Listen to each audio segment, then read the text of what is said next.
Now listen. नमस्कार विद्यार्थी मित्रांनो, आज आपण पाहत आहे वर्ग 8चा मराठी हा विषय. त्यामध्ये पाहत आहे आपण व्याकरण आणि व्याकरणामध्ये पाहत आहे आपण शब्दांच्या जाती. त्याच्यामध्ये आपण मागच्या व्हिडिओला पाहिलं होतं, तुम्ही लाईव्ह क्लासमध्ये पाहिलं होतं की विकारी शब्दामध्ये आपण नाम, सर्वनाम, विशेषण तक हम कंप्लीट हुए थे. ओके, हम क्या बचा था अभी? क्रियापद. ओके, तो क्रियापद मीन्स क्या होता है? क्रियापद मीन्स होता है कि जो सेंटेंस का मतलब जिससे जिस क्रिया से हमको या फिर जिसके ऊपर क्रिया हो रही वो क्रिया समझाने के लिए जो शब्दों का यूज करते हैं. फॉर एग्जाम्पल पढ़तो, धावतो, खेलतो, ये जो वर्ड है उसको बोलते हैं क्रियापद. ओके, क्रियापद समझ में आपको? यानी वाक्य का अर्थ पूर्ण करने के लिए या पूर्ण वाक्य कंप्लीट होने के लिए जिस शब्द का हम यूज करते हैं ऐसे शब्दों को बोलते हैं, क्या बोलते हैं? क्रियापद. ओके, इतना समझ में आया? इसकी डेफिनेशन आप लोग नोटबुक्स निकालिएगा, इसके बाद आपको डेफिनेशन लिख के दूंगी मैं. Okay, so listen carefully here. Okay, now listen. अभी हमने जो डेफिनेशन आपको बताई थी मैंने, अभी इसका हम देखेंगे. ओके, वाक्याचा अर्थ पूर्ण करणाऱ्या क्रियावाचक शब्द होय. मतलब क्या? क्रियापद म्हणजे काय होते कि वाक्याचा अर्थ मीन्स सेंटेंस का मतलब कंप्लीट होने के लिए जो शब्दों का हम यूज करते हैं उसको बोलते हैं क्रियावाचक शब्द. सॉरी, क्रियापद ऐसे बोलते हैं. ओके, ऐसा बोलता है. ओके, सो इसके बाद देखेंगे हम उसके क्या बोलते हैं, उदाहरण देखिएगा. भारताने क्रिकेट मैच जिंकली. ये जो जिंकली वाला जो वर्ड है ये क्या है? उसका क्या बताता है? अर्थ बताता है कि भारताने मैच क्या पर जिंकी की मतलब हार गए कि क्या हुआ. ये जो जिंकली वर्ड है इससे हमको पता चलता है. ओके, देन राम धावतो. कौन धावतो? राम धावतो. पर क्या कर रहा है? राम धाव मतलब दौड़ने की चीज कर रहा है. गाय दूध देते. ओके, गाय दूध देते मतलब देते जो वर्ड है, ये धावतो जो वर्ड है, ये दोनों वर्ड क्या होता है? क्रियापद बताते हैं. इसीलिए क्रिया यानी क्रियापद मीन्स क्या? समझ में आया फिर आपको कि वाक्य का अर्थ कंप्लीट होने के लिए जो शब्दों का यूज करते हैं उसको बोलते हैं क्रियापद. अंडरस्टैंड? ओके, इसके आप लोग डेफिनेशन लिख लीजिएगा, इसके उदाहरण लिख लीजिएगा, क्योंकि लाइव क्लास में हम विशेषण तक आए थे, उसके बाद हमने अभी क्रियापद आपको बता दिए. ओके, उसके बाद हम अभिकारी शब्द हमने कल ही देखे थे, उसके जो प्रकार है वो हम यहाँ लिखेंगे. ओके, सो इतना लिख लिया आप लोगों ने. So right down fast. Now listen. अभी अविकारी शब्द के कितने प्रकार, मैंने अविकारी शब्द इसके पहले आपको वीडियो में डेफिनेशन लिख के दी हूँ. अभी हम उसके क्या देखेंगे? प्रकार देखेंगे. इट मीन जैसे विकारी शब्द के 4 प्रकार हुए, नाम, सर्वनाम, विशेषण और क्रियापद, वैसे ही अविकारी शब्द के क्या हो गए? 4 प्रकार है. उसके कौन से? क्रिया विशेषण अव्यय, शब्दयोगी अव्यय, उभयन्वयी अव्यय और केवल प्रयोगी अव्यय. यानी अविकारी शब्द के कितने प्रकार है? 4 है. कौन कौन से? क्रिया विशेषण अव्यय,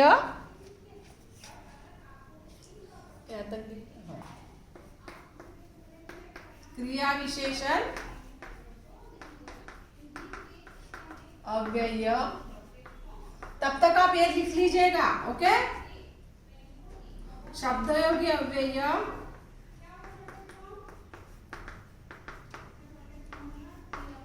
देन है उभयन्वयी अव्यय,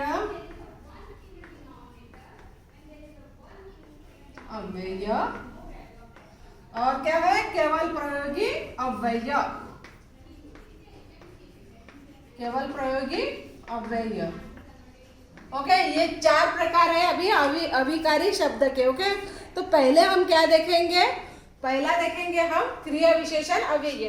क्रियापद लिखे आपने? ओके, हम देखेंगे अभी क्रिया विशेषण अव्यय. क्रिया विशेषण अव्यय मीन्स क्या होता है कि इसको क्या, किससे, कैसे बोलते हैं, किसको क्रिया विशेषण अव्यय का क्या मतलब होता है. मैंने आपको इसके पहले शब्द की जाति में पढ़ाई दी थी. जो शब्द क्रिया की मतलब जो कहाँ क्रिया हो रही उसका टाइम और उसका प्लेस बताते हैं, उसके बारे में क्रियापद के बारे में क्रियापद के बारे में जो जानकारी देता है उसको बोलते हैं क्रिया विशेषण अव्यय. मीन्स क्या हुआ कि क्रिया के बारे में, जहाँ क्रिया जैसे क्रियापद रहता है ना, उसके बारे में, किस मतलब कब हो रही है क्रिया, कब हुआ था, किसके ऊपर हुआ और उसका कहाँ हुई, कब हुई, ये जो बताता, ये जो वर्ड, ये जो शब्द दर्शाते हैं उसको बोलते हैं क्रिया विशेषण अव्यय। ओके, इट मीन्स क्या हुआ, आपको पता है अविकारी शब्द में क्या होता है, कुछ भी उसके ऊपर कुछ भी फर्क नहीं पड़ता। इसके पहले मैंने आपको दिया था, घड़ी वाला उदाहरण दिया था, अरे ना। तो अभी हम क्या लिखेंगे, क्रिया विशेषण अव्यय की डेफिनेशन। आपको मैंने बता दिया कि क्या होता है, जे शब्द यानी वेळ और स्थल, इट मीन्स क्या हो, टाइम और प्लेस के बारे में क्या होता है, हमको क्रिया बद्दल यानी और जानकारी देता है, उसको बोलते हैं क्रिया विशेषण अव्यय। अभी हम क्या देखेंगे, इसकी डेफिनेशन देखेंगे। Okay, now listen. अभी हमने क्या देखे, अभी तक हमने आपको डेफिनेशन बताई। ये डेफिनेशन एक बार मैं रीड करती हूँ, आप लोग अपने नोटबुक्स निकालो और नोटबुक्स में लिख लो। ओके, जे शब्द क्रियेची वेळ, स्थळ, प्रकार इत्यादी बद्दल म्हणजेच क्रियापदाबद्दल अधिक माहिती सांगतात त्या अविकारी शब्दाला क्रिया विशेषण अव्यय से म्हणतात। इट मीन्स क्या हुआ कि जो शब्द क्रिया के बारे में क्या बताता है और जानकारी बताता है उसको बोलते हैं क्रिया विशेषण अव्यय। फॉर एग्जाम्पल देखिएगा, आई काल मुंबईला गेली, आई काल मुंबईला गेली। इट मीन्स क्या हुआ, ये जो मुंबईला गेली, काल जो वर्ड है, इससे हमको क्या पता चला, इनका टाइम पता चला, यानी कल कब गई उसकी मम्मी मुंबई, कल गई। इसका काल यानी क्या हुआ, कल होता है, मराठी में काल यानी कल होता है। ओके, सो उसके बाद दूसरा देखेंगे, उद्या मी शाळेत जाईल, शाळेत जाईल। इसमें भी आपको क्या पता चला, वेळ का ही पता चला, स्थळ भी पता चला, यहाँ पे काल वेळ भी पता चला और स्थळ भी पता चला। मुंबईला गेली, इट मीन्स स्थळ हुआ ना उनका, मी उद्या नागपुरला जाईल, ये भी क्या हुआ कि उसमें टाइम भी पता चला और प्लेस भी पता चला, है ना। ये दोनों इसमें क्या हो रहा है, टाइम भी पता चल रहा है और प्लेस भी पता चल रहा है। और एक बार देखो, मी सावकाश चालतो, मी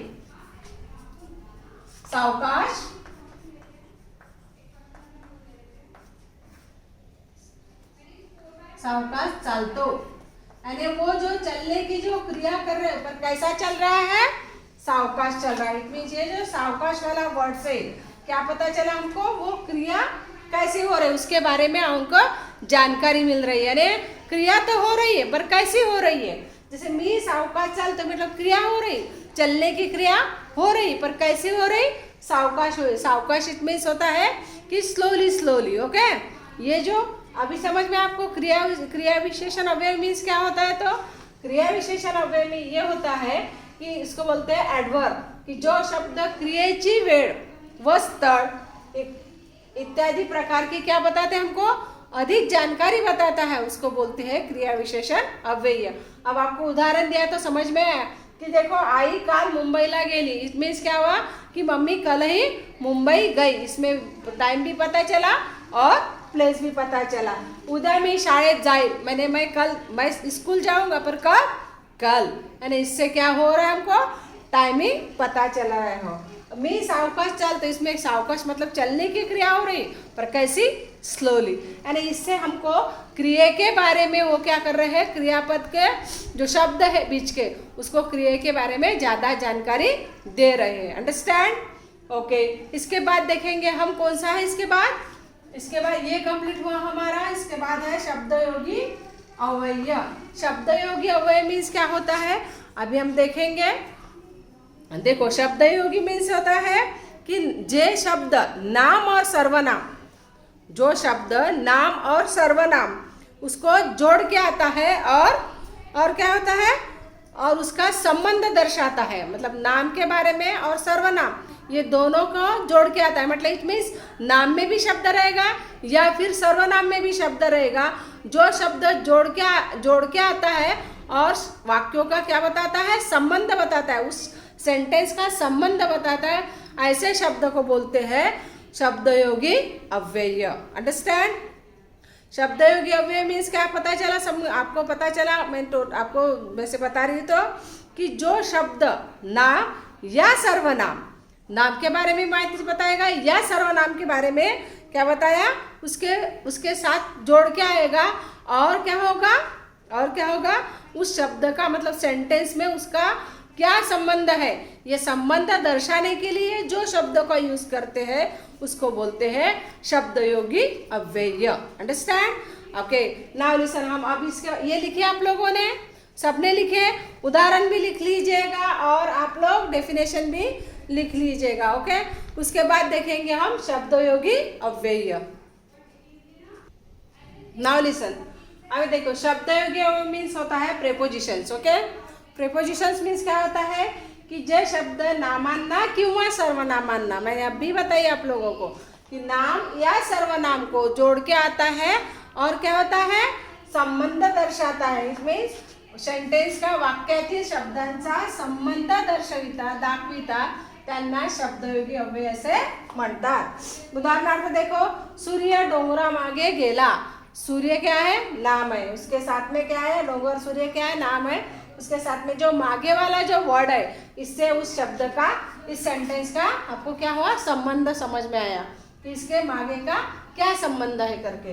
तो सूर्य डोंगरामागे गेला, शिक्षक फळ्यावर लिहितो। शिक्षकाचा आणि फळ्याचा काय संबंध आहे ते शिक्षक और ब्लैकबोर्ड का क्या संबंध है, ये वर शब्द से पता चलता है। वैसे ही सूर्य डोंगरा मागे, सूर्य का और डोंगर का मतलब पर्वत का क्या संबंध है, ये मागे शब्द से हमको पता चलता है। इट मीन्स क्या हुआ कि जो शब्द क्या होता है, सेंटेंस का क्या बताता है, संबंध दर्शाता है। यहाँ पे संबंध पता चला ना, शिक्षक और ब्लैकबोर्ड का संबंध पता चला आपको।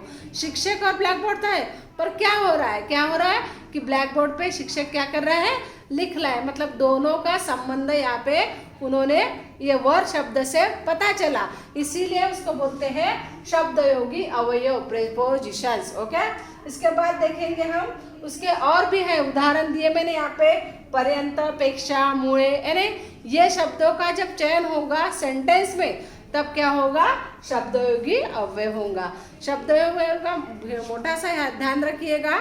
जैसे क्रिया विशेषण मीन्स क्रिया के बारे में विशेषता बताता है वो, है ना, कि मतलब कब हो रहा है, क्या हो रहा है, कहाँ हो रहा है, ये सब उसको क्या बताता है, उस वर्ड से हमको पता चलता है सेंटेंस का क्रिया का हो रही करके। ऐसे ही शब्दयोगी अव्यय में ये प्रेपोजिशन में क्या होता है, नाम और सर्वनाम के जो जोड़ के आता है, मतलब जैसे जोड़ के आने के बाद उस सेंटेंस का हमको संबंध पता चलता है, उसको बोलते हैं शब्दयोगी अव्यय। अंडरस्टैंड? ओके, सो आज हम इतना ही लेंगे। Okay, so bye bye, have a nice day. अभी तक आपने जो डेफिनेशन नहीं लिखे होंगे, डेफिनेशन लिख लीजिएगा और आप लोग इसको वो नोटबुक में अवश्य लिखिएगा, ताकि ये ग्रामर है, ग्रामर आपको ज़िंदगी भर काम आता है। ओके, आप कभी भी मतलब जैसे यूपीएससी एमपीएससी के करोगे तब ग्रामर की बहुत ज़रूरत पड़ती है, और महाराष्ट्र में है तो मराठी आपको पूछेगा ही पूछेगा। सो आप लोग अभी से ही थोड़ा थोड़ा सीखो। ओके, 9th में भी रहेगा आपको, 10th में भी रहेगा। Okay, so bye bye, have a nice day.